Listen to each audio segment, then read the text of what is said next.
Hey, welcome back. Today I've got an unboxing for you. But first I'm going to vent a little about Portugal Post, CTT. As you're probably aware, I have a hip stamp store, and so that requires me having a good supply of postage stamps on hand, which means I have to go to the post office to stock up on stamps, right? I don't know what the problem is with the individual post office or with the central post office, wherever they would get their stamps from. But so often I go in and they don't have stamps available for me, and so they end up putting meter labels like in the U.S. So I learned that whenever they did have stamps, I stocked up as much as I could on them. And then better yet, I found that CTT has an online philatelic shop. So I've been lately ordering stamps online, which works out much better because they have a much greater variety of stamps, more issues, more back issues on hand. And another thing I found from the local post office is even when they do have the stamps, they're stamps of Portugal. I'm sure you realize that Madeira is an autonomous region. They do produce their own postage stamps. But the post offices never have stamps of Madeira on hand, whether it's here in the city I'm living in, Caniço, or in Funchal, the capital city. So I don't understand why they wouldn't stock stamps of Madeira. I've been able to find a few online, but even there, they're not real plentiful. So that's one gripe. Another one is, I live in an apartment building that outside the main entrance, there's a big wall of mailboxes for the residents. But when the mailman delivers mail, I'm used to in the back at home in the U.S., the mailman has a master key, opens all the mailboxes at once, slaps them all into their designated spots. Here, no. They have mail drop slots for each box, and that's how the mailman delivers the mail. So a couple of times it's happened already. I've ordered a small parcel, which easily fits into the mailbox itself, but not through the slot. So I end up, if I'm not at home, usually they're pretty good. They ring your doorbell and they say, "Oh, I have a package for you." And then I run down from 4 floors up in the elevator and get my mail parcel delivery. But if I'm not at home, then I end up just getting a notice in my mailbox. Then I have to walk 15 minutes to the Caniço post office. So that's kind of a inconvenience, although I don't get that many parcel deliveries, so it's not such a big deal, except for the fact that the Portuguese post office is always busy. They don't just handle over-the-counter stamp sales. In fact, I've never seen anyone buy a stamp except for me. They do all kinds of other business there. I'm not sure what, but processing different bureaucratic forms for residents and citizens. And these can take forever. So I go to the post office in the morning. There's already 6 or 7 people in line waiting for them to unlock the door. And if you wait too long, if you go an hour or 2 after they've opened, you'll have, they have the ticket machine inside. Take a number. You get there later in the day. I've been like number 18 in line when I've gotten there. And it's taken me 40 minutes sometimes to get my business done, which just amounted to, I have an envelope, needs a little extra postage. So that's kind of frustrating. And just like in the U.S., the postal workers are not the friendliest people in the country. So anyways, let's get on with it. My unboxing. You know, when I left the States, like I said, I pared down my collection. I gave away a lot of stuff. I gave away a dozen or so binders, a huge stack of black Varial stock sheets, and tons of stamps. So there were a couple of younger collectors I sent off a ton of stamps to. I gave away my binders and stock sheets and books, reference books, all too heavy. We wanted to, you know, minimize the amount of luggage we had. As it is, we were overloaded with luggage. I said it would be just easier for me to get rid of this stuff and just, you know, buy all new stuff for as much as it would cost to ship all that stuff. And at the same time, since I gave away all those stamps too, I just cut back drastically on my own personal collection. Since Germany was already a major area, okay, it's going to be Germany, just up to the Weimar Republic, and German states and German colonies, German East Africa, the Carolina Islands, Marianas. And then there's my U.S. collection, which I'm not trying to compile a comprehensive collection. I just have, you know, certain interests, such as the 4th Bureau and 3rd Bureau definitives and the joint line pairs of coil stamps. And then certain other long series like the Distinguished Americans and the transportation coils. So that's, let's see, Germany, U.S. Oh, and then after I got here, I really got interested in the stamps of Portugal. So I made that another area of interest. Classic Portugal, 19th century. Plus all the colonies involved with Portugal. You got Angola, Mozambique, Portuguese India, Portuguese Africa.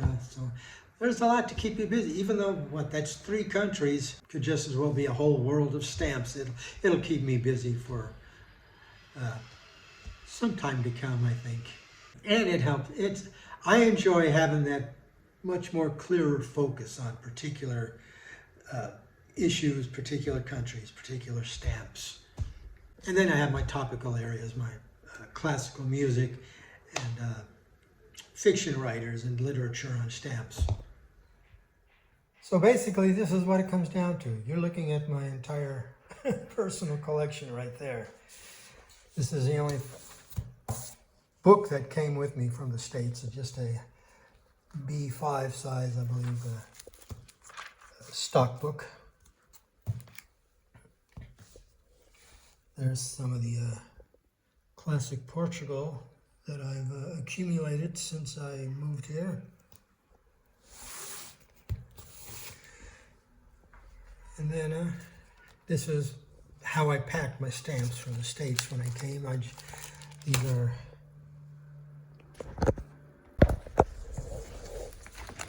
just stuck them all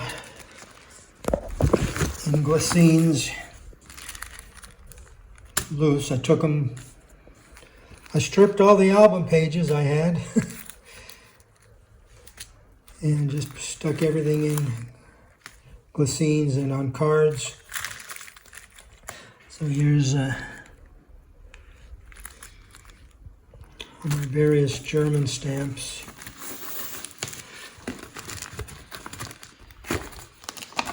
Another one full of all my U.S. stamps. Then in this envelope I have my Czesław Słania and Martin Merck engraved stamps. And in this one I have all my writers on stamps. This is various accordion file with various worldwide issues.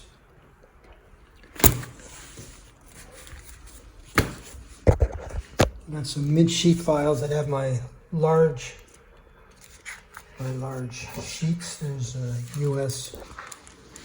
wildlife pain, which I have plans on making a video about.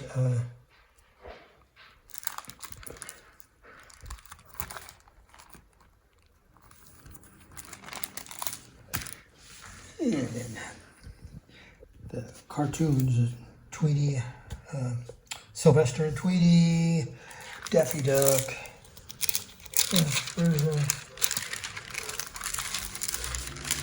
There's Bugs Bunny somewhere. This one. I love space on stamps. Love these images from the Hubble telescope.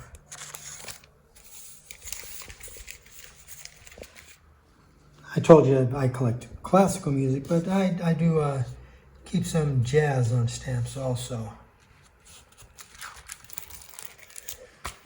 Comic strips, 2 of those sheets. Oh, there's old Bugs. And then Wile E. Coyote.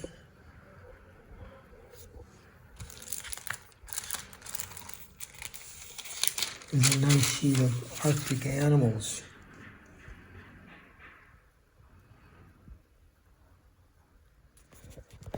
And then opera singers. I'm sure that thrills many of you.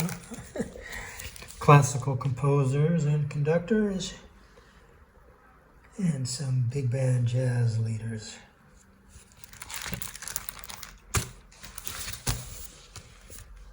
This file has I like this sheet also. Well, I like all the sheets, that's why I've got them. But this one in particular, it's bioluminescent marine animals. Sea creatures that emit their own light.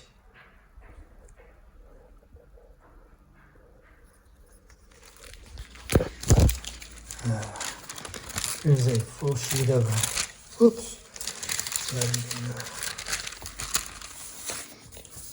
of Ukraine birds. Pelicans.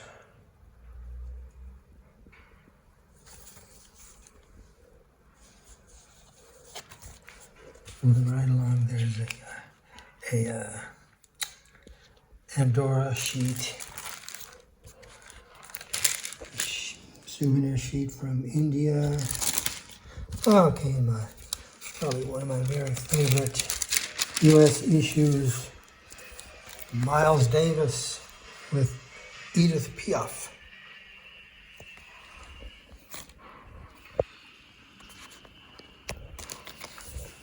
See if I can get rid of some of that glare.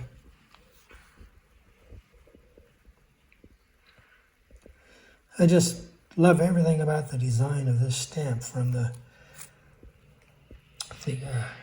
2 poses, the 2, curved, double-backed S-curves of the performers, and then how the stamps are stepped with old Miles Davis standing on one of the steps, the edge of the step there.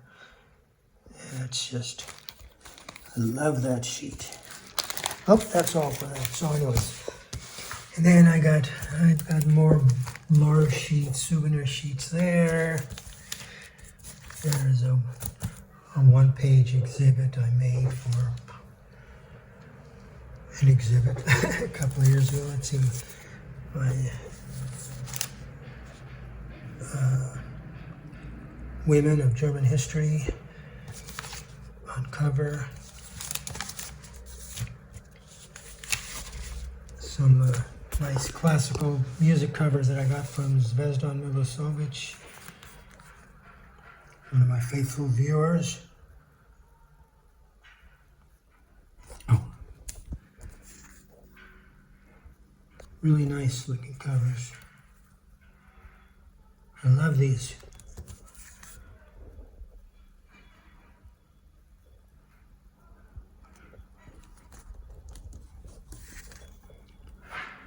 Chopin.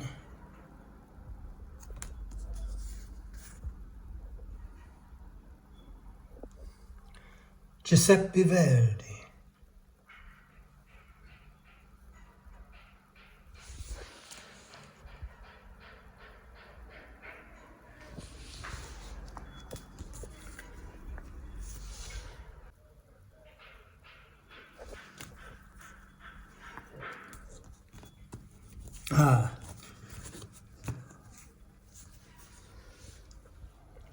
A Polish science fiction writer, Stanislaw Lem.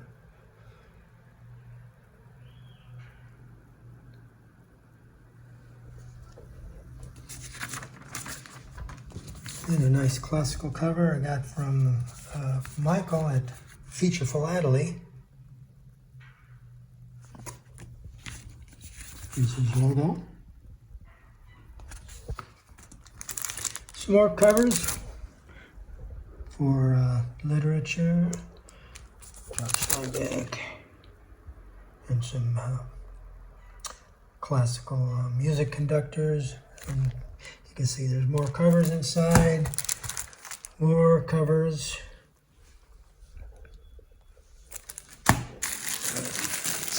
Just more various stuff. A nice a bluegrass first aid cover from faithful viewer Dan. And then a bunch of junk inside that box. And then we get to the main event. Start with this, which was an Amazon order. I'm worried about the condition because this is just a pack of paper that I'm going to use for my stamp album, my do-it-yourself album. You see it has burst open, but it does look like it escaped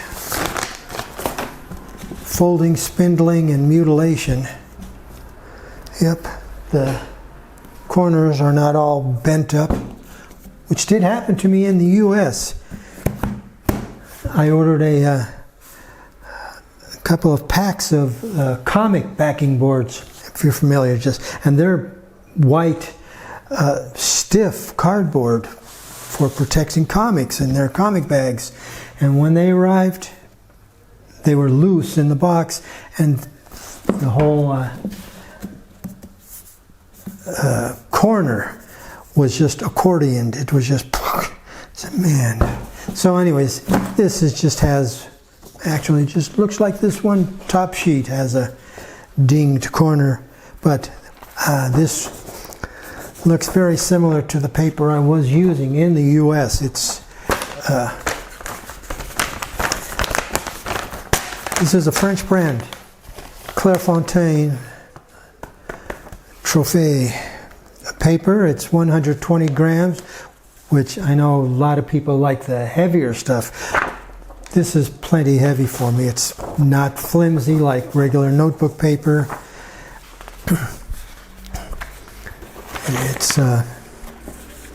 It has enough rigidity for my purposes. And ivory cream or sand colored. So Clairefontaine is a very high quality paper. Even like the fountain pen fans, the community, that's one of their go-to papers for quality writing with their fountain pens. So I'm very pleased that this came intact. Oh, speaking of which, another faithful viewer, Ben W. He wrote me one day, and he had written in some nice calligraphy with a fountain pen, and he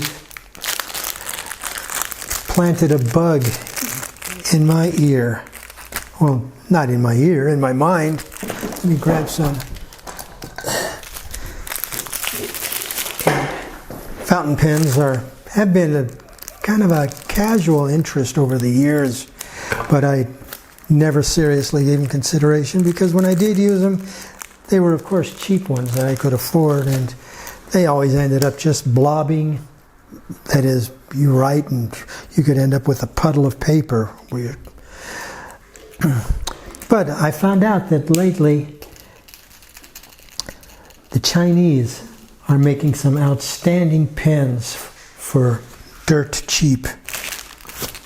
So I ordered. This is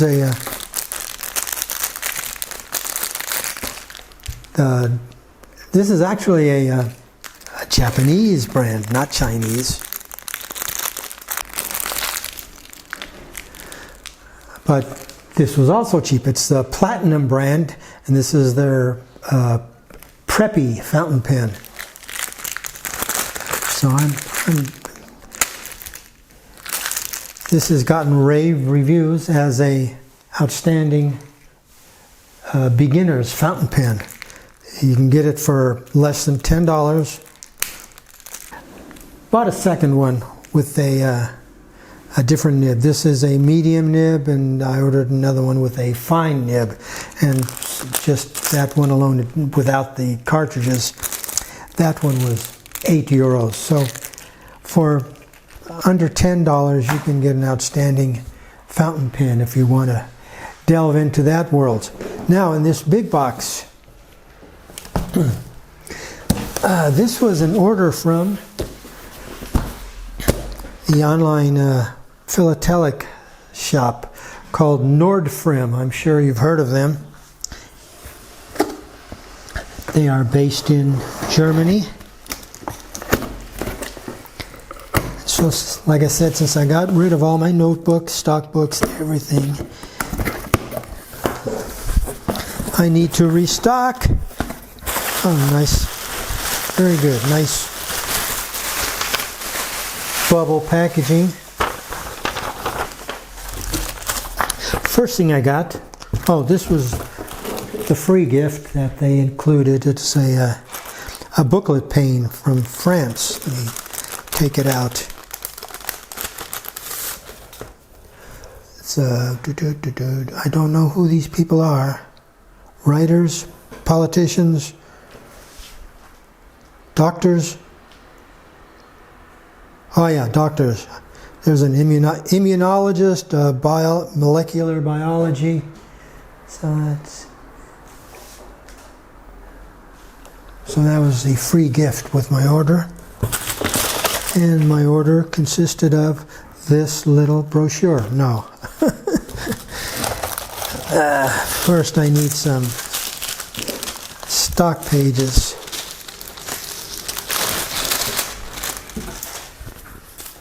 I know it's not very many, but these are mainly for doing my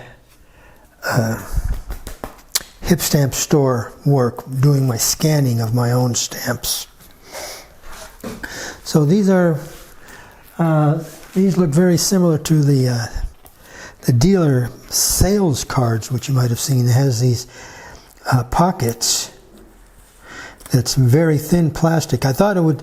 When I ordered these, I thought they would be more like the Hagner stock sheets. These are Lighthouse brand, by the way, or Leuchtturm, as they say in Germany. I thought they would be like the Hagner brand, which that has the a thicker and stiffer plastic strip. But this is fine also. I don't mind that. And they're double-sided. Like I said, these are mainly going to be used for scanning the stamps that I list on my hip stamp store, but there's a few more than I need for that, so they'll also go into a binder as stock, as a stock book. And speaking of which, I ordered also this Leuchtturm or Lighthouse stock book.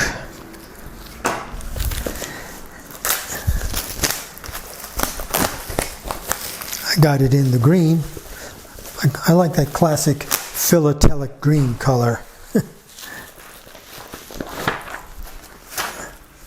And I think this is just about the right size that I need. It is 16 leaves or 32 pages.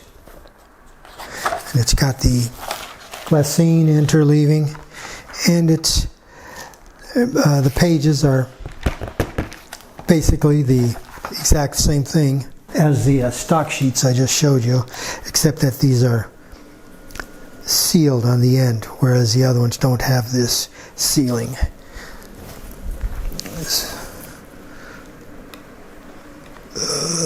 So see, it does not, it's not loose at the end. So very nice. The Lighthouse. Oh, by the way, speaking of the fountain pens, as long as I was ordering a fountain pen, I had to order a nice notebook to go with that. You're familiar with the what they call moleskin.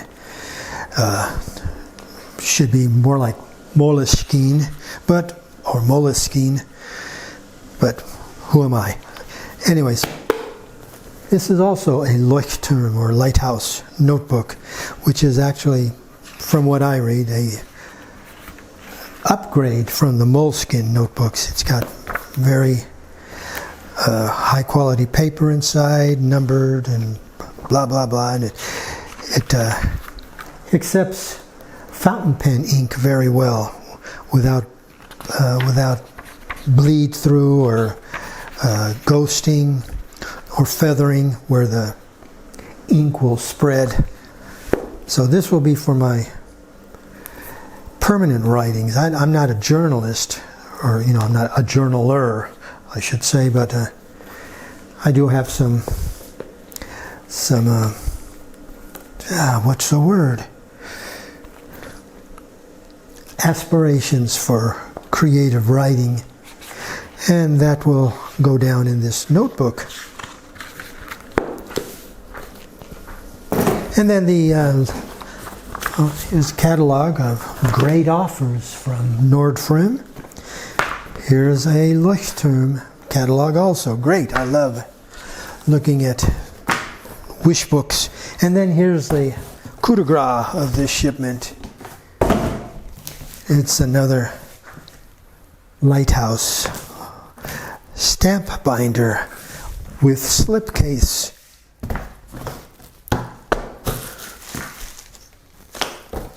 Let's see if I can get this open without inflicting too much damage on my product.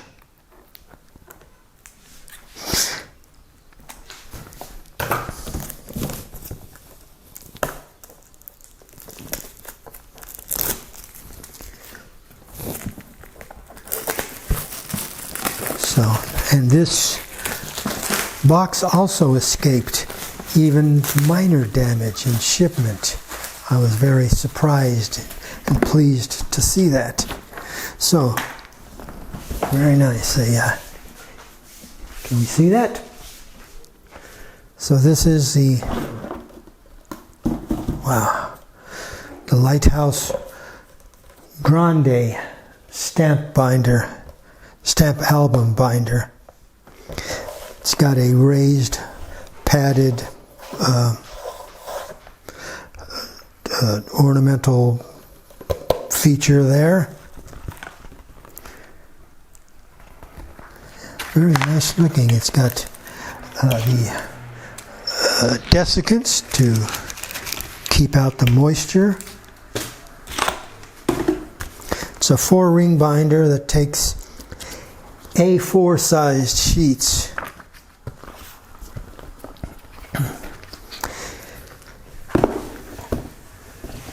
So just to see how the thing is, it's actually meant to for the album pages to be in the document sheets, so that you're not actually punching the holes, but you're where do I have one?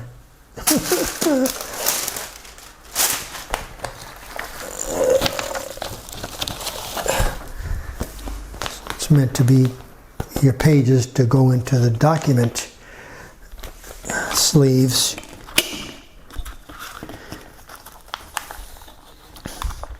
Oh, and this is an American 3-ring sheet holder, so it doesn't fit. But anyways, yeah, so I just have to get the document protectors now. And then, like I said, came with this slip case. Very nice. This is slightly padded, vinyl, of course, but looks to be very nice, high quality. So,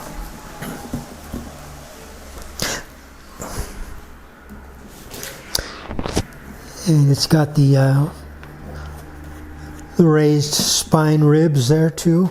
Very elegant looking, very nice.